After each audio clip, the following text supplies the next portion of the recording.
കേരളത്തിലെ മുഖ്യധാരാ മാധ്യമങ്ങളും മുസ്ലിം സമുദായത്തിൻ്റെ പിറകെ നിരന്തരം ടോർച്ച് തെളിയിച്ച് നടക്കുന്ന ചില യൂട്യൂബ് ചാനലുകളും കണ്ടിട്ടും കണ്ട ഭാവം പോലും നടിക്കാതെ ഒഴിവാക്കിയ ഒരു വാർത്ത 2 ദിവസങ്ങൾക്ക് മുമ്പ് അങ്ങ് നോർത്ത് ഇന്ത്യയിൽ നിന്നും പുറത്തു വന്നു. അതെ, വടക്കേ ഇന്ത്യയിലെ ആരിഫ് ഹുസൈൻ എക്സ് മുസ്ലിം ഭീകരൻ സലീം ബാസ്തിക്കിനെ കൊലപാതക കേസിൽ പോലീസ് അറസ്റ്റ് ചെയ്തു. വെറും 13 വയസ്സ് മാത്രമുള്ള ഒരു ബാലനെയാണ് ഈ എക്സ് മുസ്ലിം ഭീകരൻ അതിക്രൂരമായി കൊലപ്പെടുത്തി ഓടയിൽ തള്ളിയത്. ഈ തെമ്മാടി പോലീസിന്റെ പിടിയിലാവുന്നതിന് മുമ്പ് വരെയും ചാനൽ ചർച്ചകളിലെ നിറസാന്നിധ്യമായിരുന്നു. എക്സ് മുസ്ലിം, പൊതുപ്രവർത്തകൻ, സാമൂഹ്യ നിരീക്ഷകൻ, നവോത്ഥാന നായകൻ, സാമൂഹ്യ പരിഷ്കർത്താവ് എന്ന് വേണ്ട വ്യത്യസ്തമായ പേരുകളിൽ പലതരം വിശേഷണങ്ങളിൽ ചാനൽ ചർച്ചകളിലും യൂട്യൂബ് ചാനലുകളിലും ഒരു തരംഗമായി നിൽക്കുകയായിരുന്നു ഈ എക്സ് മുസ്ലിം ഭീകരൻ. ഇപ്പോൾ അതാണല്ലോ ട്രെൻഡ്.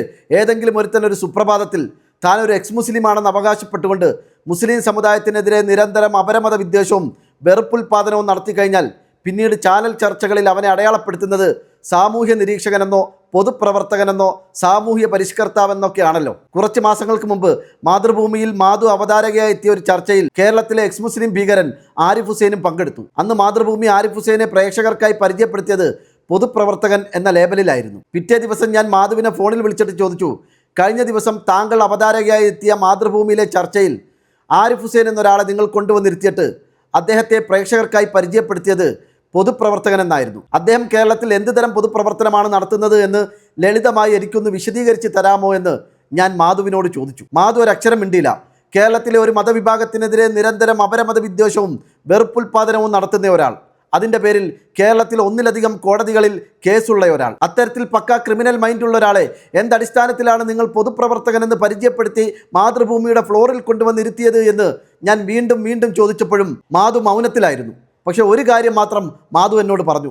ഞാൻ മാധുവിൻ്റെ സ്വകാര്യ നമ്പറിലേക്ക് വിളിച്ചതുകൊണ്ട് ഈ ഫോൺ സംഭാഷണം റെക്കോർഡ് ചെയ്യരുതെന്ന് മാധു എന്നോട് റിക്വസ്റ്റ് ചെയ്തതുകൊണ്ട് മാത്രമാണ് അന്ന് ആ സംഭാഷണം എനിക്ക് പുറത്തുവിടാൻ കഴിയാഞ്ഞത്. അപ്പോൾ പറഞ്ഞു വന്നത് ഇതാണ്: എക്സ് മുസ്ലിം എന്ന പേരിൽ ചില ആളുകൾ ചാനൽ ചർച്ചകളിൽ വന്നിരുന്നുകൊണ്ട് കവലപ്രസംഗം നടത്തുകയും അപരമത വിദ്വേഷം എല്ലാ പരിധികളും ലംഘിച്ചുകൊണ്ട് നടത്തുന്നത് നിത്യകാഴ്ചയായി മാറിയിട്ടുണ്ട്.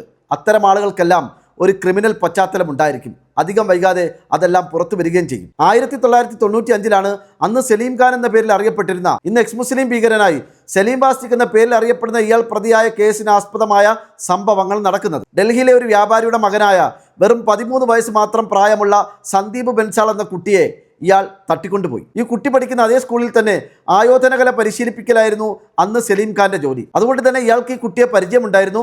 കുട്ടിയുടെ പിതാവിൻ്റെ സാമ്പത്തിക നിലയെക്കുറിച്ചൊക്കെ കൃത്യമായ ധാരണയും ഉണ്ടായിരുന്നു. അങ്ങനെ രാവിലെ സ്കൂളിലേക്ക് പോകുന്ന വഴി കുട്ടിയെ തട്ടിക്കൊണ്ടുപോയ ഇയാൾ കുട്ടിയുടെ പിതാവിനെ ഫോണിൽ വിളിച്ച് കുട്ടിയെ വിട്ടുകിട്ടണമെങ്കിൽ 30,000 രൂപ തരണമെന്ന് ആവശ്യപ്പെടുന്നു. കുട്ടിയുടെ പിതാവ് പെട്ടെന്ന് തന്നെ പോലീസിനെ വിവരം അറിയിച്ചു.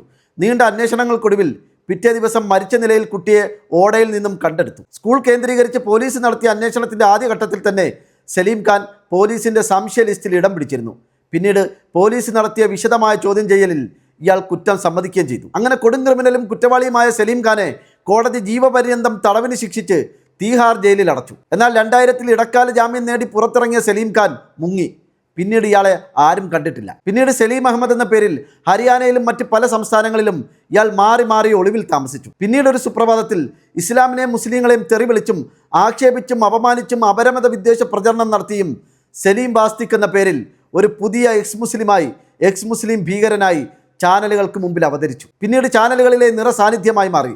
പല ഓൺലൈൻ മീഡിയകളും ഇയാളുടെ ഇൻ്റർവ്യൂവിന് വേണ്ടി കാത്തു നിൽക്കുമായിരുന്നു. പല ചാനലുകളിലും വന്നിരുന്നുകൊണ്ട് ഇസ്ലാം അക്രമത്തിൻ്റെ മതമാണെന്നും ഇസ്ലാമിൻ്റെ മുഖം തന്നെ തീവ്രവാദവും ഭീകരവാദവുമാണെന്നും മുസ്ലിങ്ങളൊക്കെ കുഴപ്പക്കാരാണെന്നൊക്കെ പലതരത്തിലുള്ള ആക്ഷേപങ്ങൾ വിളിച്ചു പറയുമ്പോഴും വെറും 13 വയസ്സ് മാത്രം പ്രായമുള്ള ഒരു ബാലനെ അതിനിഷ്ഠൂരമായി കൊലപ്പെടുത്തിയ കേസിലെ പ്രതിയാണ് ഇവനെന്ന് ആരും അറിഞ്ഞിരുന്നില്ല. 1-2 മാസങ്ങൾക്ക് മുമ്പ് ഇവനെ ആരൊക്കെയോ ആക്രമിച്ചു എന്ന് പറഞ്ഞ ഒരു വാർത്ത പുറത്തു വന്നു.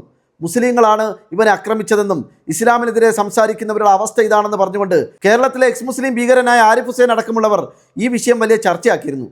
എന്നാൽ ഈ കേസിൽ 13 വയസ്സ് മാത്രം പ്രായമുള്ള ബാലനെ അതിക്രൂരമായി കൊലപ്പെടുത്തിയ കേസിൽ ഇവൻ അറസ്റ്റിലായ വിവരം അറിഞ്ഞിട്ടും ആരിഫ് ഹുസൈൻ അടക്കമുള്ള എക്സ് മുസ്ലിം ഭീകരന്മാരാരും കമാന്നൊരക്ഷരം ഇതുവരെ മിണ്ടിയിട്ടില്ല. ഇയാളെ ആക്രമിച്ച കേസിലെ ആ 2 പ്രതികളെയും പോലീസ് പിന്നീട് എൻകൗണ്ടറിലൂടെ വെടിവെച്ചു കൊന്നു എന്നാണ് വാർത്തകളിൽ കണ്ടത്.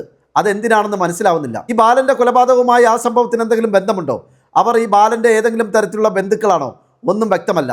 എല്ലാം അടിമുടി ദുരൂഹതകൾ നിറഞ്ഞതാണ്. എക്സ് മുസ്ലിങ്ങളെ പ്രതിസ്ഥാനത്ത് നിർത്തുന്ന ഈ സംഭവം കേവലം ഒറ്റപ്പെട്ട സംഭവമല്ല. ഞാൻ ആദ്യം പറഞ്ഞതുപോലെ തന്നെ എക്സ് മുസ്ലിങ്ങൾക്കെല്ലാം പൊതുവായി ഒരു ക്രിമിനൽ മനോഭാവമുണ്ട്, ക്രിമിനൽ പ്രവർത്തികളുണ്ട്. സൗദി പൗരനായിരുന്ന താലിബ് അബ്ദുൽ എക്സ് മുസ്ലിം ആയതോടുകൂടി സൗദി അറേബ്യ ഉപേക്ഷിച്ച് ജർമ്മനിയിലേക്ക് കുടിയേറി. അവിടെ ഇരുന്നു കൊണ്ട് ഇയാൾ നിരന്തരം ഇസ്ലാമിനും മുസ്ലിങ്ങൾക്കുമെതിരെ കടുത്ത വർഗീയ വിദ്വേഷ പ്രചരണങ്ങളും വംശീയമായിട്ടുള്ള അധിക്ഷേപങ്ങളും സ്ഥിരമായി പറയാൻ തുടങ്ങി, പ്രചരിപ്പിക്കാൻ തുടങ്ങി. ഇയാളുടെ അപകടകരമായ ഈ മെന്റാലിറ്റിയും ക്രിമിനൽ മനോഭാവവും സൗദി സർക്കാർ ജർമ്മനിയെ അറിയിച്ചു. നിങ്ങൾ അഭിപ്രായ സ്വാതന്ത്ര്യവും ആവിഷ്കാര സ്വാതന്ത്ര്യവും ഒക്കെ അനുവദിച്ചോളൂ, പക്ഷേ അതൊന്നും മറ്റുള്ള മതവിഭാഗങ്ങൾക്കെതിരെ വെറുപ്പും വിദ്വേഷവും പ്രചരിപ്പിക്കാൻ ഇടവരുത്തരുത്, അതിനുള്ള ലൈസൻസ് ആവരുത്. അതുകൊണ്ട് ഇപ്പോൾ നിങ്ങളുടെ രാജ്യത്തേക്ക് കുടിയേറിയിരിക്കുന്ന താലിബ് അബ്ദുൽ എന്ന ഞങ്ങളുടെ പൗരൻ അതീവ അപകടകാരിയാണ്, ക്രിമിനൽ മൈൻഡുള്ള ആളാണ്. അതുകൊണ്ട് അയാളെ ഞങ്ങളുടെ രാജ്യത്തേക്ക് തിരിച്ചയക്കണം. പക്ഷേ സൗദി അറേബ്യയുടെ ഈ മുന്നറിയിപ്പ് ജർമ്മനി മുഖവിലേക്കെടുത്തില്ല. പിന്നീട് എന്താണ് സംഭവിച്ചത്?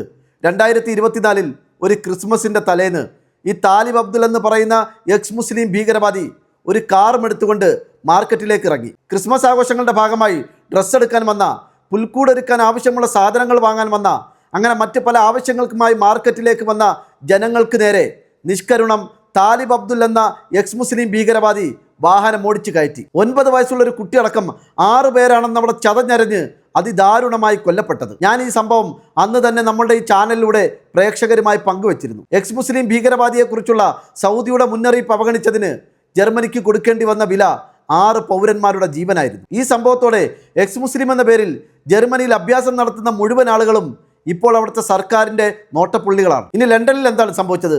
ജോൺ അബ്ഷി എന്നു പേരുള്ള ഒരു മുസ്ലിം വിദ്വേഷ പ്രചാരകൻ ചാനലുകളിലൊക്കെയും വന്നിരുന്നുകൊണ്ട് മുസ്ലിം വിദ്വേഷ പ്രചരണം ഒരു മടിയുമില്ലാതെ മറയുമില്ലാതെ നടത്തുന്ന അയാൾ ഒരു ദിവസം ഒരു സിഖ് വനിതയുടെ വീട്ടിലേക്ക് ചെന്നു. മുസ്ലിമാണെന്ന് കരുതിയിട്ടാണ് അയാൾ ചെല്ലുന്നത്.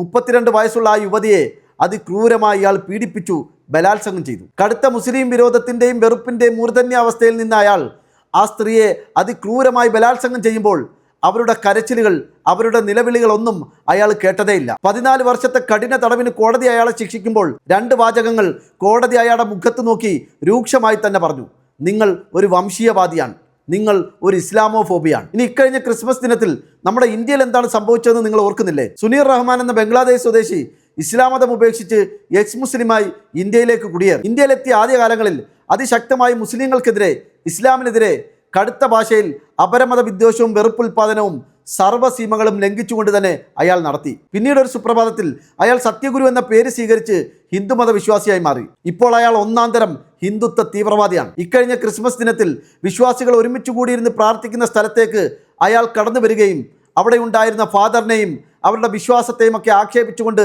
അയാൾ സംസാരിച്ചത് നിങ്ങൾ ഓർക്കുന്നില്ലേ?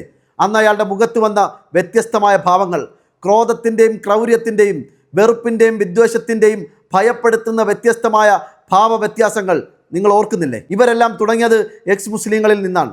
ഇവരൊക്കെ മുസ്ലിങ്ങളായി ജീവിച്ചിരുന്ന കാലത്ത് ഇവർക്കെതിരെ ഒരു പെറ്റി കേസ് പോലും എവിടെയും ഉണ്ടായിരുന്നില്ല. ആരിഫ് ഹുസൈൻ്റെ കാര്യം തന്നെ നിങ്ങൾ എടുത്തു നോക്കൂ. 2014 വരെ അയാളെക്കുറിച്ച് ആർക്കും ഒരു ആക്ഷേപം ഉണ്ടായിരുന്നില്ല, അയാളെക്കുറിച്ച് ഒരു പരാതിയും ആർക്കും ഉണ്ടായിരുന്നില്ല. പക്ഷേ ഇപ്പോൾ അയാളുടെ പേരിൽ എത്രത്തോളം കേസുകളാണ്. ഇസ്ലാമിക വിമർശനം എന്ന പേരിൽ അപരമത വിദ്വേഷവും വർഗീയതയും പറയാത്ത ഒരു ദിവസം പോലും അയാളുടെ ജീവിതത്തിൽ കടന്നു പോകുന്നില്ല എന്നുള്ളതാണ് വാസ്തവം. സ്വന്തം മാതാവിനെ ഭീഷണിപ്പെടുത്തുകയും ബ്ലാക്ക്മെയിൽ ചെയ്യുകയും അവരെക്കുറിച്ച് അസംബന്ധങ്ങളും അശ്ലീലവും പരസ്യമായി വിളിച്ചു പറഞ്ഞ ഒരാളാണ് ആരിഫ് ഹുസൈൻ. അയാളെ നമ്മുടെ നാട്ടിലെ അഭിനവ യുക്തിവാദികളുടെ സംഘടന ഒരു അവാർഡ് കൊടുത്ത് സ്വീകരിച്ചു. എന്തായിരുന്നു അവാർഡ്? മതങ്ങൾക്കതീതമായി മാനവിക മൂല്യങ്ങൾ ഉയർത്തിപ്പിടിക്കുന്നതിൽ മാതൃകയായ ആളെന്ന് പറഞ്ഞുകൊണ്ടാണ് അവരയാൾക്ക് അവാർഡ് കൊടുത്ത് സ്വീകരിച്ചത്. സ്വന്തം മാതാവിനെക്കുറിച്ച് പബ്ലിക് പ്ലാറ്റ്ഫോമിൽ വന്ന് ഒരു മനസാക്ഷി കുത്തുമില്ലാതെ സകല അസംബന്ധങ്ങളും അശ്ലീലവും വിളിച്ചു പറഞ്ഞ ഒരുത്തനാണ് മാനവിക മൂല്യങ്ങൾ ഉയർത്തിപ്പിടിച്ചു എന്ന് പറഞ്ഞുകൊണ്ട് അവാർഡ് കൊടുത്തത്. സെപ്റ്റിക് ടാങ്കിൽ ജീവിക്കുന്ന ഒരു വൃത്തികെട്ട ജീവി സുഗന്ധം വരുത്തുന്നു എന്ന് പറഞ്ഞ് അവാർഡ് കൊടുത്തതുപോലെ ഒരു ഏർപ്പാടായിരുന്നു അത്. അതുകൊണ്ട് കേരളത്തിലെ ആരിഫ് ഹുസൈൻ അടക്കമുള്ള മുഴുവൻ എക്സ് മുസ്ലിം ഭീകരവാദികൾക്കും ഒരു ക്രിമിനൽ പശ്ചാത്തലമുണ്ട്. അത് ഇന്നല്ലെങ്കിൽ നാളെ നിങ്ങൾക്ക് ബോധ്യപ്പെടും. അത് തൽക്കാലം മറച്ചു പിടിക്കാനും ഒളിച്ചു വെക്കാനുമുള്ള ഒരുതരം തന്ത്രപ്പാട് മാത്രമാണ് എക്സ് മുസ്ലിം എന്ന പേരിൽ ഈ നടത്തുന്ന അഭ്യാസങ്ങളൊക്കെയും.